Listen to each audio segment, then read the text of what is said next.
Welcome to Teacher Tom Hanoi. This is a mock IELTS listening exam. Both the exam paper and the answer sheet are available to download in the video description below. You will hear a number of different recordings, and you will have to answer questions on what you hear. There will be time for you to read the instructions and questions, and you will have a chance to check your work. All the recordings will be played once only. I repeat, all the recordings will be played once only. The test is in 4 parts. At the end of the test, you will be given 10 minutes to transfer your answers to the answer sheet. Good luck. Now turn to Part 1. Part 1. You will hear a woman complaining about an item she has recently bought. First, you have some time to look at questions 1 to 5.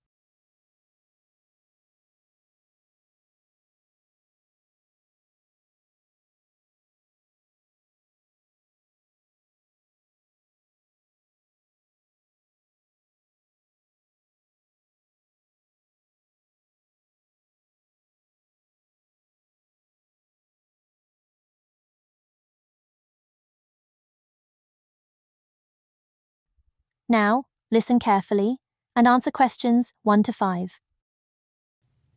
Smart Electricals, Mike speaking. How may I help you today? Good morning.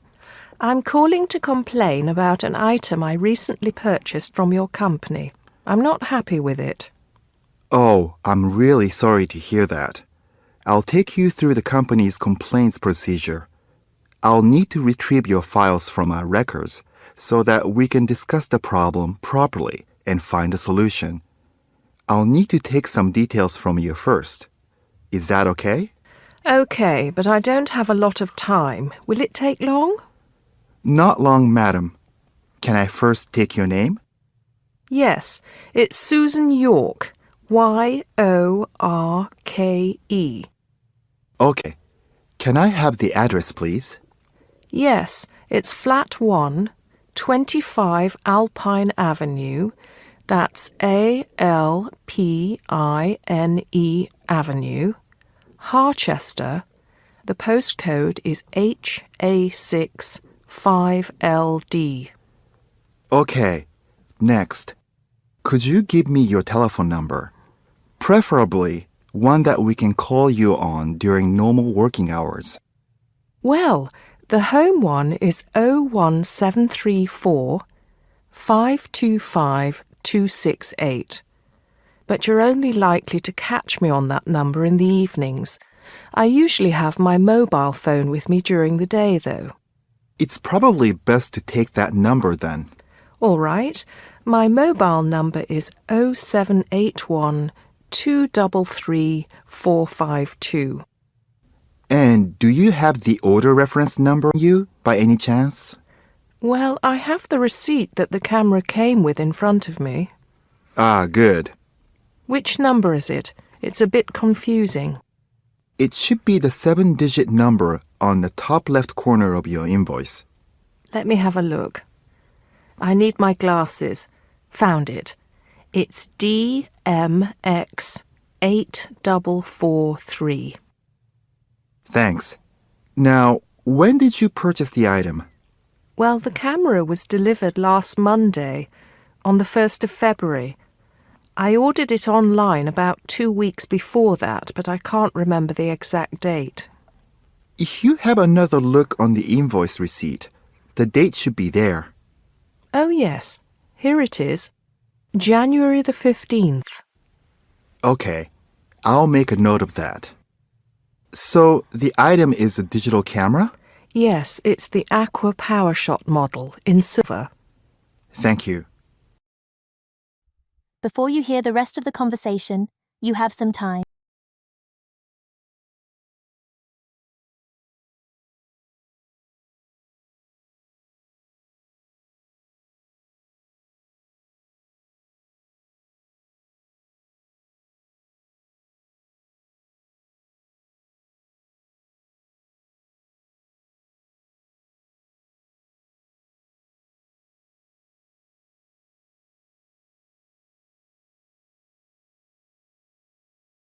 To look at questions 6 to 10.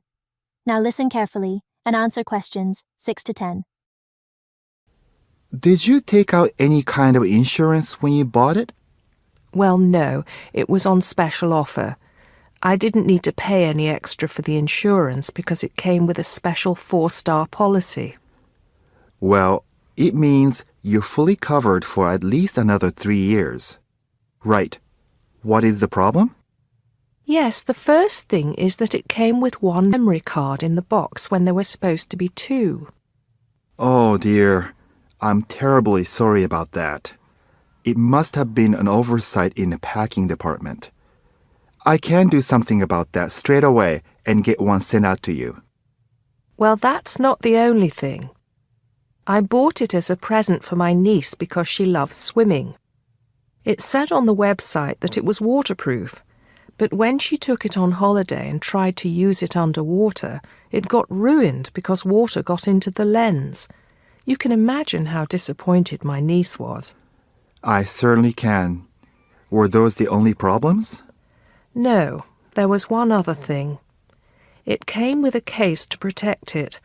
When I opened the box to take the case out, I saw that it had a big scratch on it. We're really sorry about that. I can offer to have the camera repaired for you. In the event that it can't be repaired, we'll send you a replacement. I don't think so. Seeing as it was faulty in the first place, I wouldn't want another one. I think I'd rather have my money back. Can I get a refund? Yes, of course. If you send it back to customer services, I'll make sure it's dealt with. Thank you very much. That is the end of Part 1. You now have 30 seconds to review your answers to Part 1.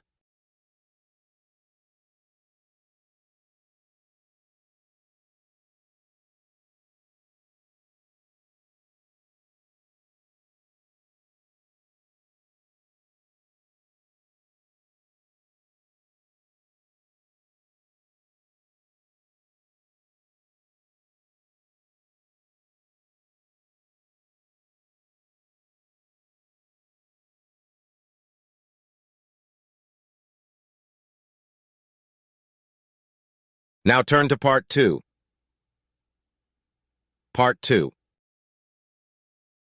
You will hear a tour guide talking to a group of visitors about Bessley Castle. First, you have some time to look at questions 11 to 15.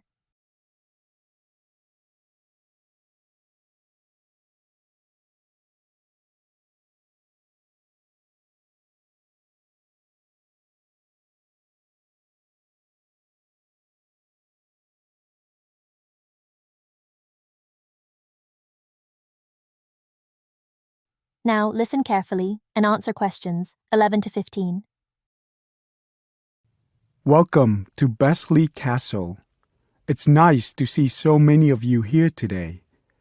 Before we go in, I'd like to tell you some information about the castle, the things to see and do, and the facilities available to you in the grounds.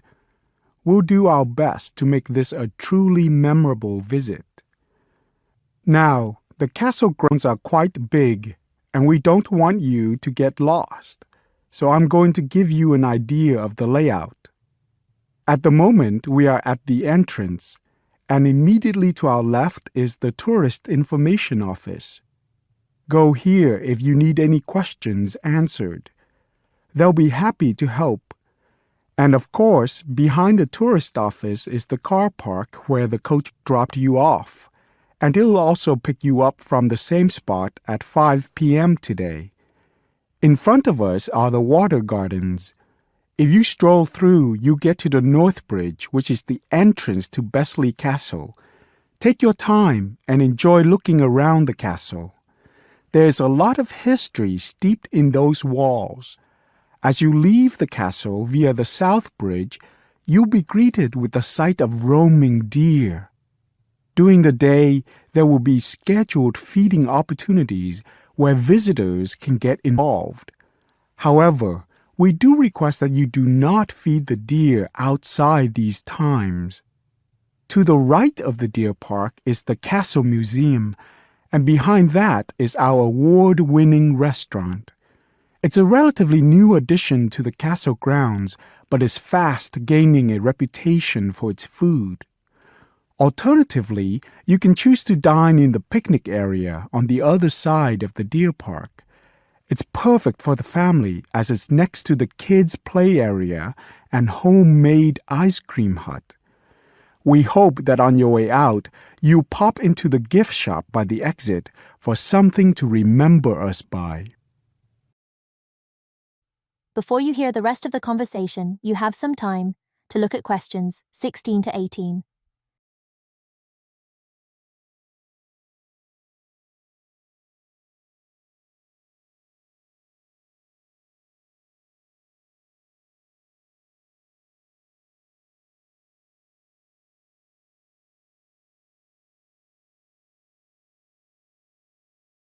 Now, listen carefully and answer questions 16 to 18.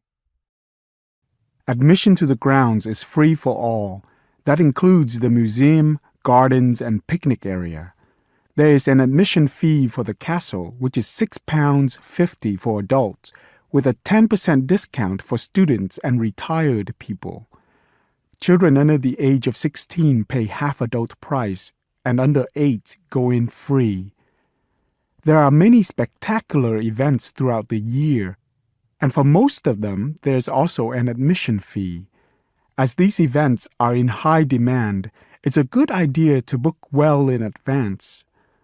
Some of the exciting events planned for this year are the Summer Medieval Festival, where you can watch old-fashioned nights and experience a feast in the halls of the castle, as if you were a guest of King Henry VIII himself. There are several concerts planned this year too, including a rock concert at an admission price of £10 per person and a special jazz concert which is free to the public. I'm sure you'll agree that all tastes and ages will be satisfied. One scary but extremely popular event is the annual Haunted Castle event at the end of October, where the castle comes alive at night. Why don't you come along if you're brave enough? Another sight to see is the fantastic firework display on November 5th, and the cost of that includes refreshments. Before you hear the final part of the talk, you have some time to look at questions 19 and 20.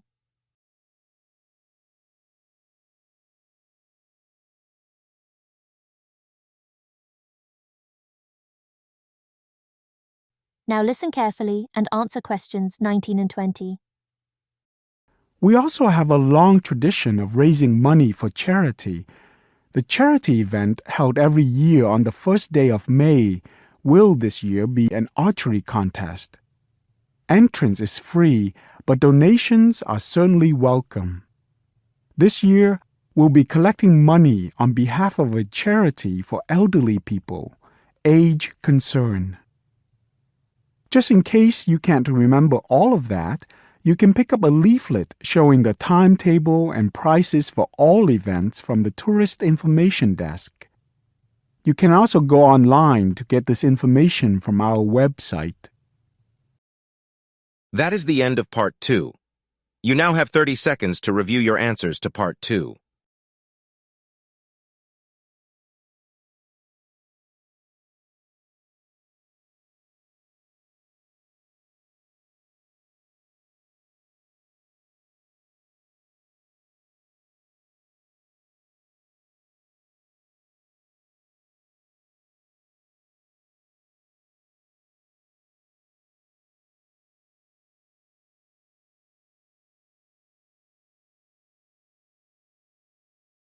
Now turn to Part 3.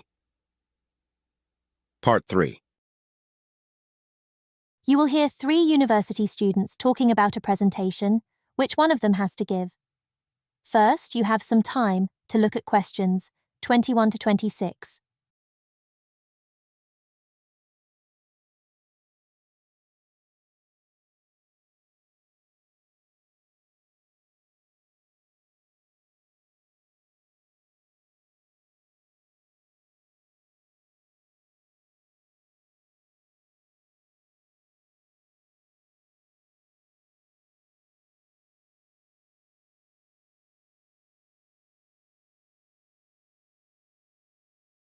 Now, listen carefully and answer questions 21 to 26.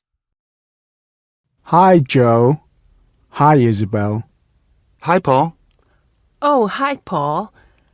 I've heard you've been stressing out about your presentation on art. I am. Are you still going to talk about the different types of art? Yes. Well, I was planning to, but there's so much stuff on the subject that I'm finding it difficult to put it all into one short presentation. Huh? I usually have the opposite problem. There's nothing worse than going blank, forgetting your words in front of a group of people. Well, the problem is that I don't know how to organize what I want to say in the presentation. Well, you know everything there is to know about the subject. It's just a question of selecting what you want to talk about. Well, there's a lot to discuss about the different periods in art. That's a good way to start. Then you can bring in how specific types of art were popular in each period. Yes, like how sculpture was popular in the classical period and paintings were popular in the Renaissance period. And how now a wide variety of media are used to create modern art. As long as you keep it concise, because it's a large area, there's so many periods and movements in art, and you don't want to just list one by one. I agree. An explanation of the movements and periods in art wouldn't be too long. You're right. I need to just pick out some key points, just mention the periods quickly so that I can move on to the real topic of the presentation. Yes, the variety of art, like sculpture, paintings, installations. I have an idea. Why don't you prepare a timeline to show to the class? That would be a nice visual, and it would focus your ideas so you don't get too sidetracked. Great idea. It would certainly cut down on time. Right then, where are we? You'll begin with a very short introduction to the historical periods of art. Then, you'll talk about popular types of art within these periods. That's sorted. Maybe you could also mention some key works of art in each period, like the Venus de Milo statue or the Scream by Edvard Munch, and give some interesting facts on them. That's not a bad idea, because it does give people a frame of reference when I talk about specific kinds of art. After giving a historical context, I should really talk about different forms of art, shouldn't I? Yes, you should. After that, you can conclude with a question on what is considered to be art. Now, that would be really interesting. Yes, comparing the traditional views of art with modern views. Exactly. I think I'll have a collection of pictures, including famous pieces of art from classic to modern, projected on the wall, like the Mona Lisa, and some pop art, and ask people whether they think it's art or not. Showing some famous works and asking people what art is would certainly lead to discussion in the room. People's appreciation of art is so subjective, and it comes down to taste. That's what I'm hoping for, some disagreement to liven up the presentation. And you could stick in some really controversial ones like graffiti and modern art installations in between pieces of art that are universally accepted, like the work of the Renaissance painters. Sounds good to me. I have to say, I really don't understand some modern art myself. There was one recently that was just a pile of rubbish. It doesn't require much skill to create, does it? And what does it mean? There's no point to it. Actually, Joe, I like some modern art. It makes you look at the world in a different way. Artists now have the freedom to express themselves completely. Yes, but there is an idea now that anything can be art. I've heard of paintings being sold for large sums of money, which have been done by small children and animals. Now that's ridiculous. Oh, you could find one of those paintings and put it in your presentation, couldn't you, Paul? That would really be interesting. Well, Paul, what do you think? I like it. Before you hear the rest of the conversation, you have some time to look at questions 27 to 30.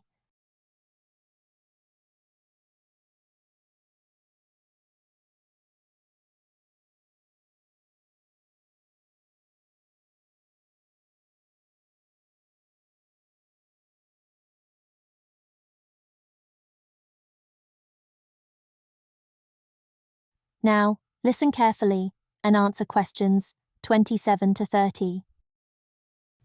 Just thinking. I'll need to do some more research to find pictures for a slideshow. Yes, we can help you. Can't we, Joe? Of course. If you go to the fine art section of the library, I'm sure you'll find everything you need. Just ask the staff and they'll give you access to a slide bank of hundreds of famous works of art. And if you still can't find what you're looking for, use the library computers to go online. There are lots of images on the internet. Of course, you'll need to use a search engine like Google, but it's dead easy. Thanks, guys. I'm feeling much clearer about the project. Your ideas have been really useful. I think I should end with a quote of some kind by a famous artist. What do you think? That's a good idea. Now let's go to the library and see what they have. That is the end of Part 3. You now have 30 seconds to review your answers to Part 3.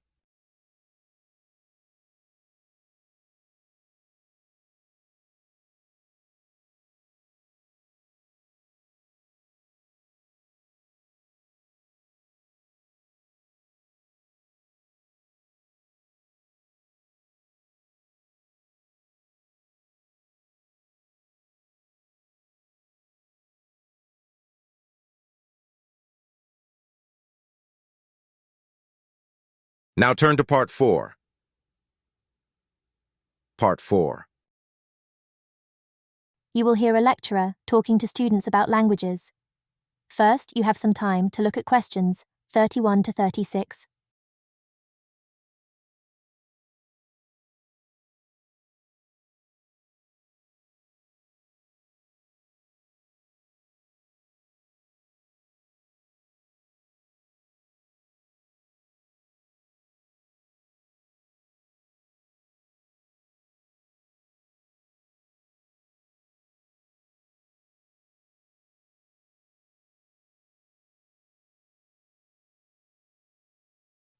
Now listen carefully and answer questions 31 to 36. Good afternoon, everybody. Today, in the first lecture on anthropology, we're going to look at languages and how they are disappearing fast and what effect that's having on people and the world as a whole. We hear so much in the news about the possible extinction of animal and plant species in the world. It's a sad thing that one day certain animals will cease to exist. But how many of you are aware that the world's languages are facing a similar threat?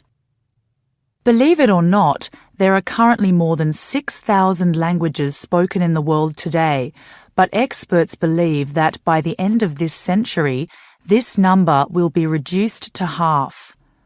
And as each language dies, the culture and specialized knowledge of a community dies with it.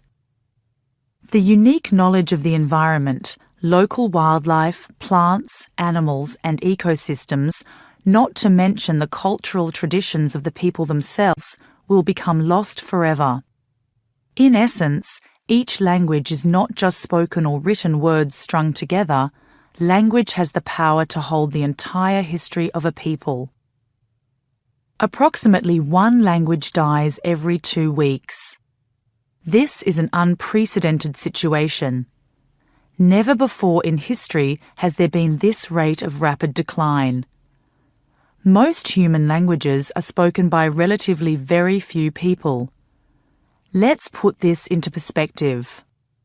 The Ethnologue, the leading authority on the world's languages, has put together a list of every living language known to man. There are over 6,500, of which 6,000 have available population figures.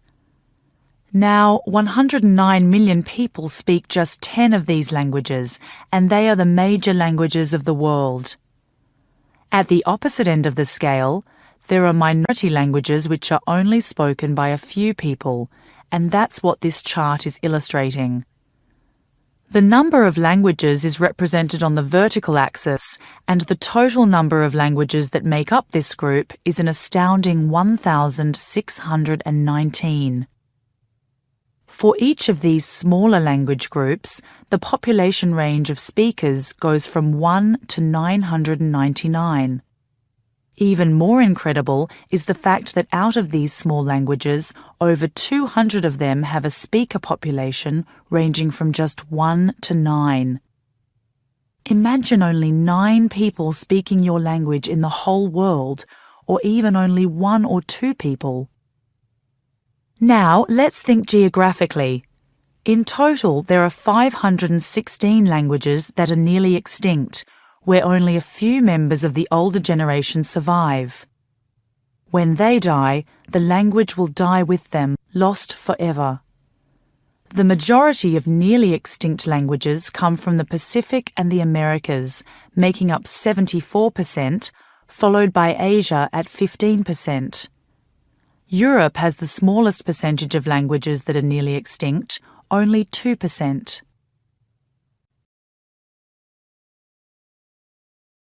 Before you hear the rest of the talk, you have some time to look at questions 37 to 40.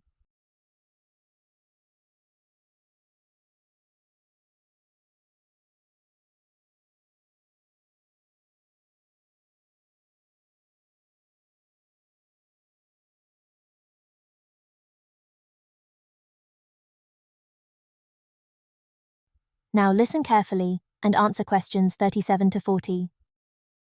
Entire languages which have survived for centuries are disappearing as we speak. But why is this happening now? There are several reasons for a language's demise. Globalization has made the world smaller, and technology has made it easier for people separated by vast distances to communicate in a common language, which further ensures the growth in economic status for such communities. Minority languages have given way to the main languages of global communication, like English. On a social level, speakers may feel the minority language to be old-fashioned and behind the times. Maybe even speakers are slightly embarrassed to speak the language of their forefathers, identifying more with an international language that brings with it improved economic status. Now, some do argue that a reduction in the number of world languages is inevitable, and anything to ease communication between nations is a good thing, and granted, there is a point to be made there, but what are the long-term implications of this? Consider this. Language, in both spoken and written form, is the vehicle for oral traditions to be passed down through generations. When a language becomes extinct, this link is broken and these oral traditions are lost. This has enormous implications for the identity of a community. We can't stop the changes that are happening in the world, but we can try to keep languages alive through language maintenance programs and by documenting languages before they disappear, so they can be studied and maybe even resurrected in the future. It's also important to remember that many people who speak threatened languages can neither read nor write. Helping them become literate goes a long way towards protecting the language. Preserving a language is not easy, but there have been exceptional cases where languages have been brought back to life. In Ireland, Irish Gaelic, once a dying language, through national determination is now spoken by 13% of the country's population. We'll go into what happened there in more detail in my second lecture. That is the end of Part 4. You now have 30 seconds to review your answers to Part 4.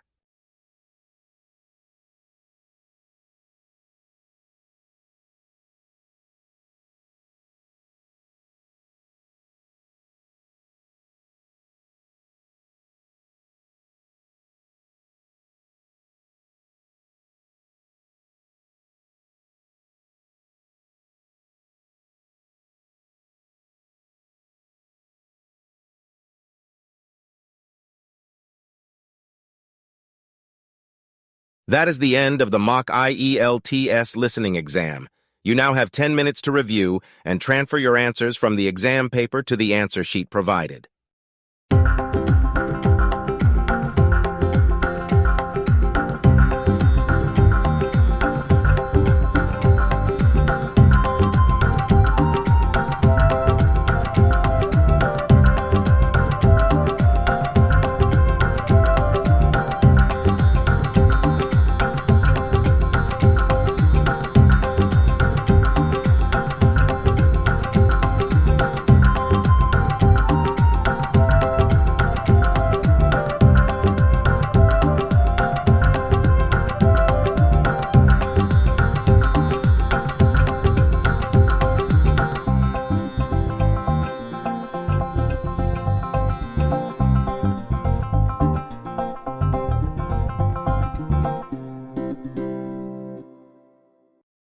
Thank you for your attention. Let us know in the comments what score you got. Also, please like and subscribe for more mock IELTS exams. Thank you, and see you in the next video.